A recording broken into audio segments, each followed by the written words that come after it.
Hello, everyone, and welcome to the Vortex, where lies and falsehoods are trapped and exposed. I'm Michael Voris. The latest controversy centering around Father James Martin and his pushing of all manner of gayness in the church under the guise of compassion for same-sex attracted Catholics is really causing the battle lines to be drawn very clearly in what is a civil war now for the soul of the church.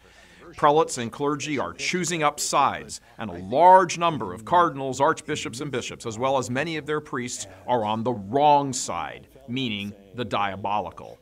Father Martin is spreading heresy, claiming such things as gay marriage is fine and that gay men should kiss each other in Mass at the sign of peace, although, to be fair, that probably happens more frequently than most people realize when two or more priests are concelebrating. And that's because of the hugely disproportionate number of homosexual men who are ordained. And that is the consequence of all the gay men who were recruited, actively recruited for the seminary in the 1970s through the 1990s, who have since been ordained and moved up the ecclesiastical ladder. This is true not just of parish priests and chancery officials, but also of religious orders, the Jesuits being one of the orders most infected.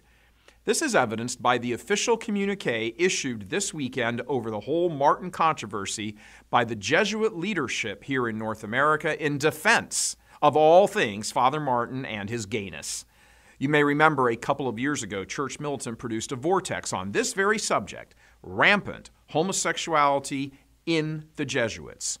In March of 2015, the online site, liberal site, The Daily Beast, published an article by a 35-year-old former Jesuit seminarian. It was a tell-all about his time in formation, his words, with the Jesuits, the order he calls the, quote, most progressive and gay-friendly religious order in the church, closed quote. Here are some quotes from his article. Quote, in St. Louis, I learned firsthand about the secret, scandalous world of gay Jesuits.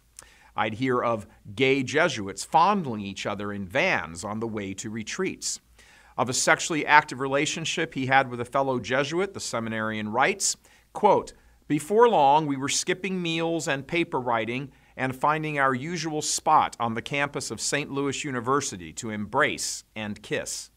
And then getting to the heart of the matter, he writes, quote, I could go on and on about gay Jesuits playing the piano in the West Village's duplex, or about the nights I spent at New York City's Splash Bar or the Eagle Club. I could talk about how older gay Jesuits swam nude during summers at villa homes, about Jesuits who groped each other in hot tubs, or Jesuits who were gay in the order but who are now safely married. I could talk about gay Jesuits that had online avatars and memberships to gay online dating sites. I could talk about failed Jesuit hookups, my own and others. There were the gay Jesuits who were so closeted that they hid behind conservatism, leaving the Jesuits for formation programs in dioceses across the United States, or whose personal collection of pornography was mistakenly played during high school lectures. I myself was groomed for sex by several older Jesuits. One gay Jesuit offered to marry me as I departed the Society of Jesus, closed quote. He left the Jesuits as well as the faith. He's now Episcopalian, not because he was disgusted with the rampant homosexuality, but because of the hypocrisy surrounding it. The point of his article wasn't to say there are many, many active homosexuals in the Jesuits, but that many of them are closeted because they don't want to risk giving up the good life. In one revealing passage, he says, quote, I believe these gay Jesuits won't come out because they live comfortable lives with access to so many things like the latest technology or villas abroad or tenured positions at universities, not to mention the unlimited gas cards that make domestic travel really easy, closed quote. This is an inside look from an insider, not disgusted by the sin, far from it, but the hypocrisy of fellow Jesuit homosexuals who will not come out of the closet and trumpet homosexuality as a great gift from God.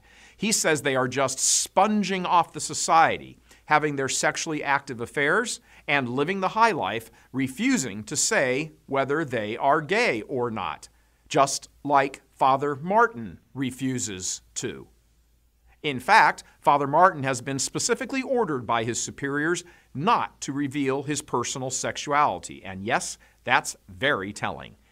These men are leading others into sin right along with themselves, and they preach and teach and are given various posts and run universities and theology departments and write books and speak on the lecture circuit and ultimately deform the gospel.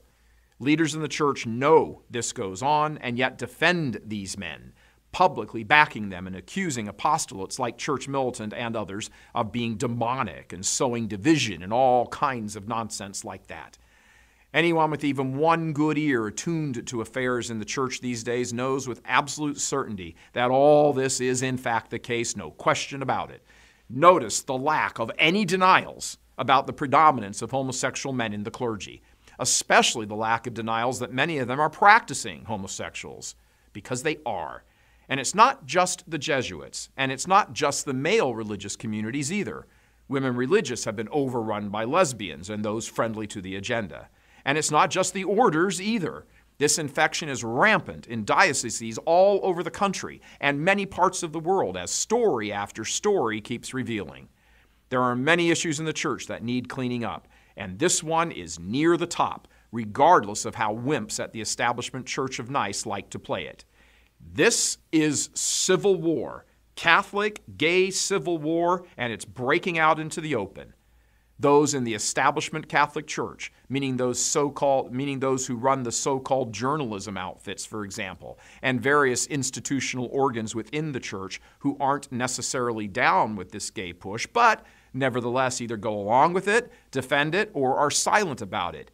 You need to be reminded that this evil, and this is what it is, this evil leads souls to hell, and when you die, you are going to be judged on this whole filthy, rotten business and how you were complicit in these clerics' evils.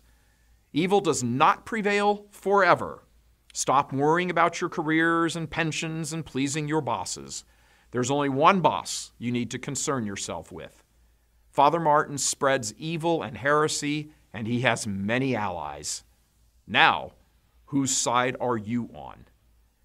God love you. I'm Michael Voris.